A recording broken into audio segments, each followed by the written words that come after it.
Alright, so remind me what our abort plan is going to be. Alright, so at 500 feet, well, if we are doing a takeoff, and I guess if somebody is on a runway or we can't take off, we'll just roll out, get off at our next exit ramp. If we do manage to take off, anything with runway left, if we have an engine out, we can come back down to the field or just land, best case scenario, further out, come off the runway if we can. If we're above 700 feet, 700 feet, we'll go for whatever field that we can get to, glide and land there. If we're above 1,000 feet, we'll try to turn around and make it back to the airport if we can. If not, we'll land at best field, do our best glide. Alright, so if we're below 700 feet, then we'll pick a field out there. If we're above 700 feet, that's when we'll try and make that turn. You said if we're under 700 feet? Yeah, under 700, we're going for a field. Above 700, we'll try and turn back and land opposite direction. Okay. Alright, so what we're going to do, first thing today, is we're going to practice the rejected takeoff. So what we're going to do is you're going to pull out here just like normal. You're going to go full power, just start your roll out like you would normally. And then I'm just going to say abort, abort, abort, and you'll just pull the power back to idle and get on the brakes, alright? Alright. And then just do your best to keep us on that center line. And then after that, we'll just do a normal takeoff, okay? Okay. So I'll make your radio call for that because it's going to sound just a little different, but... Panthers traffic 4293 Juliet, departing runway 28 will be delayed departure for training takeoff. Hamburg. Alright, I don't think anybody's out there anyway, but... Oh, we're good to go? We're good to go. Final is clear. I don't see anybody on base either. I don't hear anybody on the radio. Nope.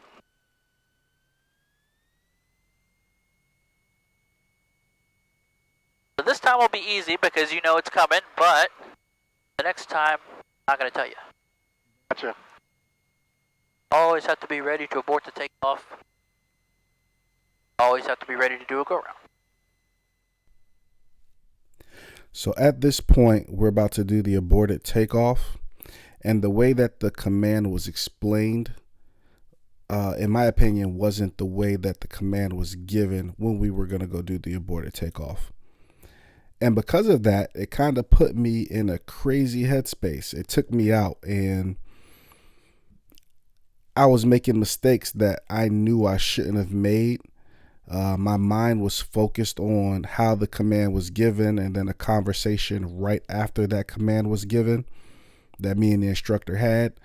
And yeah, flying with your mind on something else is not a good thing to do. But it was a great learning moment.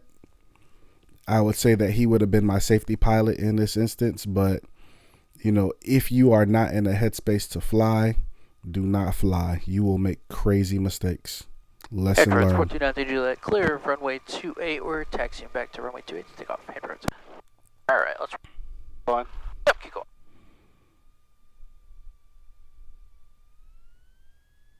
We'll just leave everything configured for takeoff. Now coming up, what you're going to see is I'm taxiing, but I'm in my head. I'm really not even paying attention to the runway at all. And I'm going to almost blow through a hold short because I'm not even paying attention. I'm still thinking about the previous incident. Okay, and that's an active runway. You're just about crossed. That's an immediate failed check ride. So what do we got to do when we cross the runway? Have to hold. Yeah, we got to make a radio call, so let's do that. Hampton Roads traffic, 93 Juliet, crossing runway 0220. No one uses 02. However, I still should have stopped. I should have been paying better attention. Hampton Roads traffic, 293 Juliet, take off runway 28, headed towards the west. Hampton Roads traffic.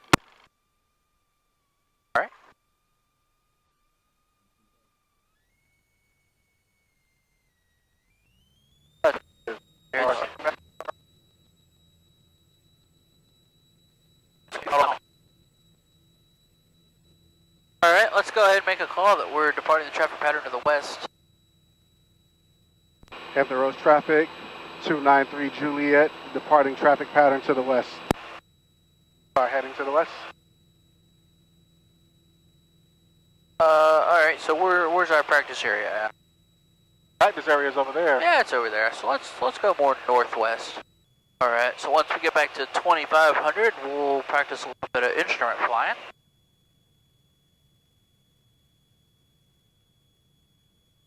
So with instrument flying, obviously you're going to lose reference to the horizon, you're going to lose reference with the ground, so you're going to be relying solely on your instruments for your pitch information, bank information, airspeed, vertical speed, pretty much everything.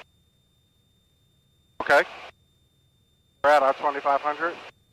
So it's important to keep your scan going across all of the instruments. Make sure you're not fixating on any one of them. Also make sure that you're not omitting any of them, okay?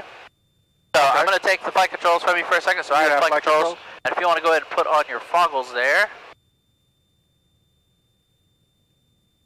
Abort is traffic, helicopter 944, Victor Bravo is about 10 miles northwest of the field. I would also recommend a little more nose up trim, because when you let go of the yoke, the nose dive.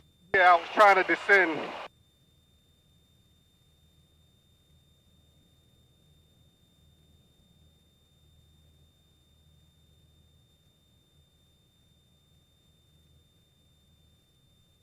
Okay. Okay, are you ready? Alright, I'm going to give you back controls. So yeah, you have weird. Controls. I have controls. You have controls.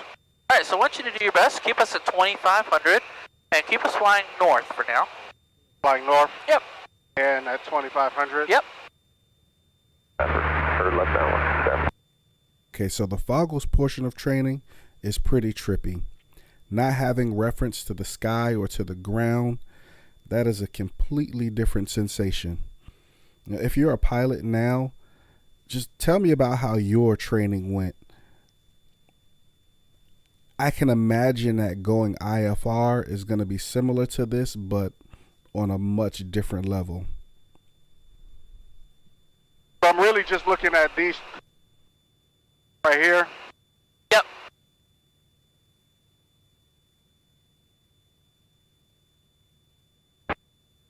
Yep, so primary instrument for your pitch and bank is going to be your attitude indicator, but secondary is going to be your heading indicator. You know, if that starts moving, you know we're turning, right? If your airspeed starts to decline on you, it's probably a good indication that you're climbing. I can also look at vertical speed. Yep, so vertical speed you can look at. The thing with vertical speed is you have to remember that it actually lags behind a little bit what the aircraft is actually doing. So by the time you catch it on vertical speed, you might it might be too late. So altimeter is much more precise for your altitude.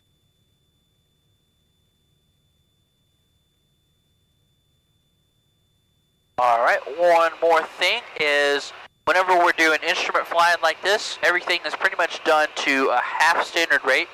So you know how normally we're doing 30-degree turns? So this time we're going to keep it about half of that. So 6 miles out to the southwest. So we'll practice doing some turns, about 15 degrees of bank. So let's go left, 300. Final forming 337. And let's stay here at 2500. Get it back down to 25 now. Yep, so instrument flying, nice small corrections, okay? Alright. Very easy for your altitude to get away from you if we overcorrect, so. Alright, we're at 25. Traffic 168. Alright, so let's do that left turn to 300. 3,500 yards. Okay. I feel like I was only doing like 10 degrees. Oh, it's okay, that's going pretty good. 4 miles northwest of the field. While trying to keep my altitude. That's weird. It does take a little bit of getting used to.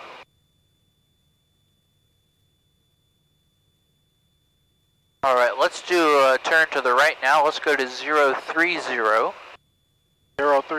turn to the right. And we'll stay at our altitude for now.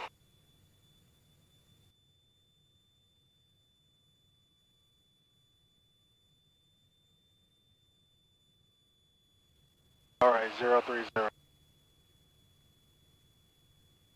notice I'm losing a little altitude when I come to the round out. A little bit there, yep.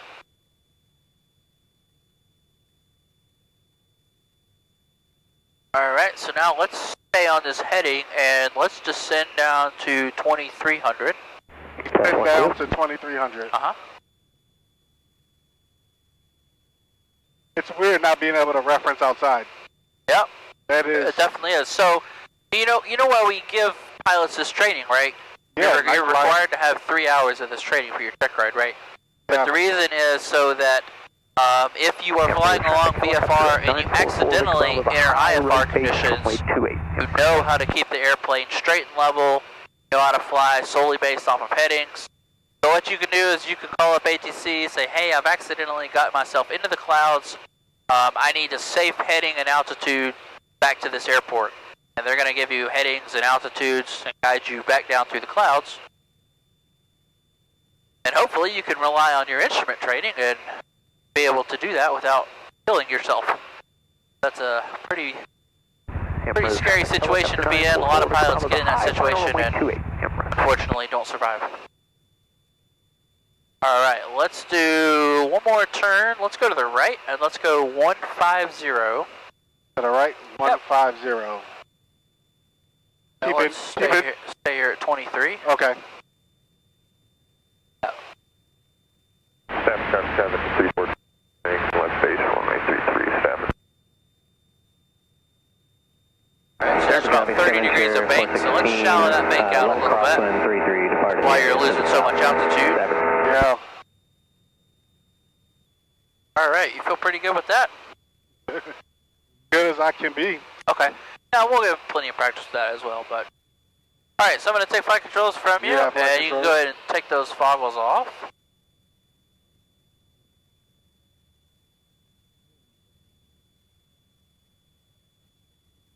To the right, just a little bit. Alright, so let's say we're flying along, everything is hunky-dory, and we have an engine failure. How are we going to handle that?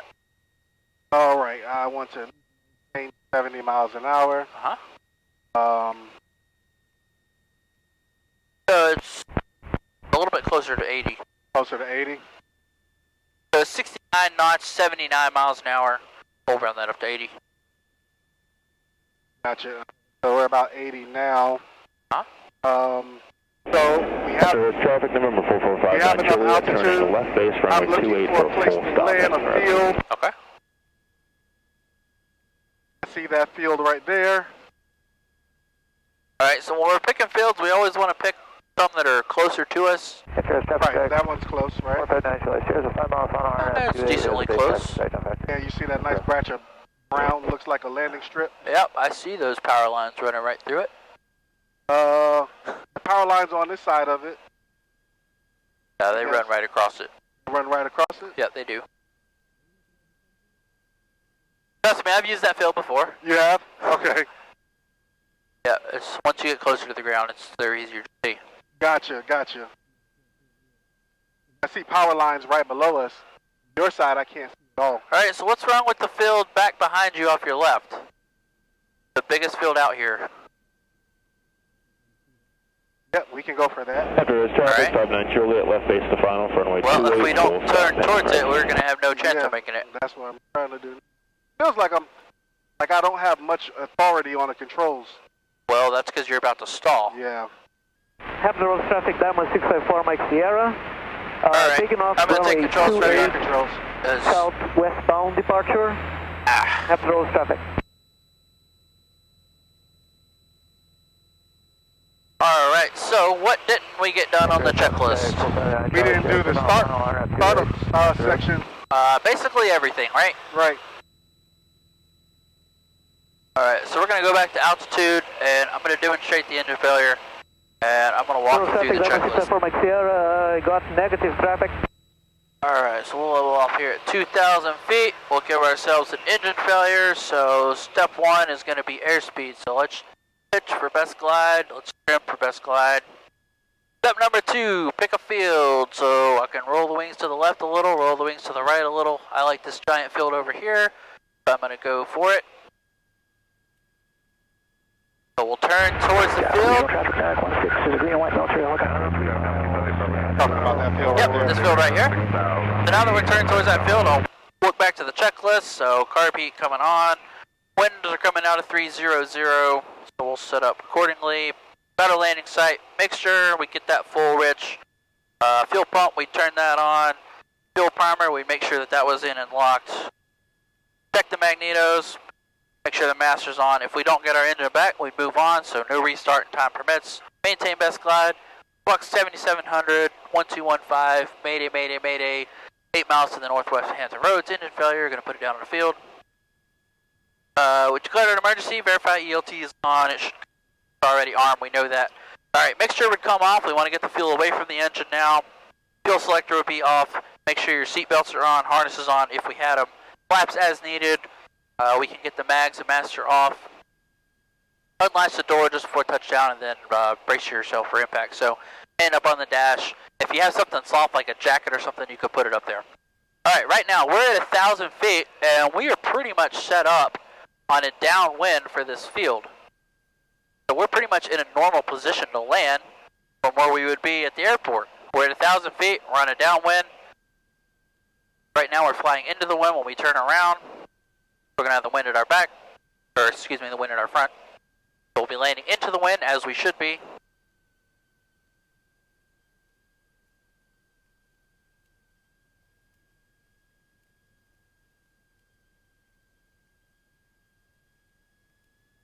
Alright, you think we can make this field? Yep. Add some flaps in if needed, slip it down if we need it. Alright.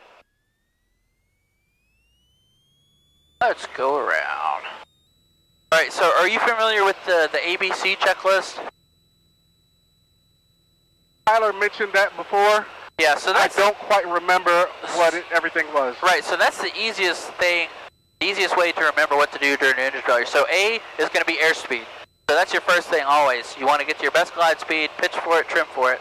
Alright, second is going to be B, best field. So pick your landing spot, alright? Then C is checklist. So then you pull out your checklist, and then you do everything on your checklist, alright? Okay. So, airspeed, best field, then checklist. So once you have your field in mind, then you want to turn towards that field. You don't want to keep flying away from it, right? So turn towards the field, and as you're working through your checklist, you want to be mindful of how you're approaching that field and how you're actually going to set up to land. So don't get so fixated on the checklist that you're short of your field or you sort of set yourself up in a weird way. Alright. If it's not one thing, it's another. So my main camera, which is the back camera, that's the one that I record the audio into, that camera died. I'm using a GoPro Enduro batteries. It was a fully charged battery. Not sure why it died, but it did. Battery ran out on me. Brand new battery. So now at this point, we're doing maneuvers. We did 360 turns around an object, and then we also did S turns around the James River Bridge. We did several S turns around the James River Bridge. Maneuvers, lots of maneuvers. So after we finished the maneuvers portion, we went on to do landings. And if you look at the previous video, I had a different instructor. He does his landing slightly different than this instructor. This instructor does it 100% by the book. We're coming in a little bit over 60 miles per hour. So we're coming in really slow. I found that to be very difficult to do. I think the last instructor that I had, the landings were a little bit easier, and we even had some crosswinds. In this instance, we didn't have any crosswinds, but I'm going to keep working at it, keep getting better at those landings. It's a lot. It's a lot to keep track of and a lot to look at. You can sometimes get in a headspace where it's just taking you out of it. But let me know what you think. Like, subscribe, share the videos. Please leave comments. If you have any tips for me, please leave them in the comment section. Thanks.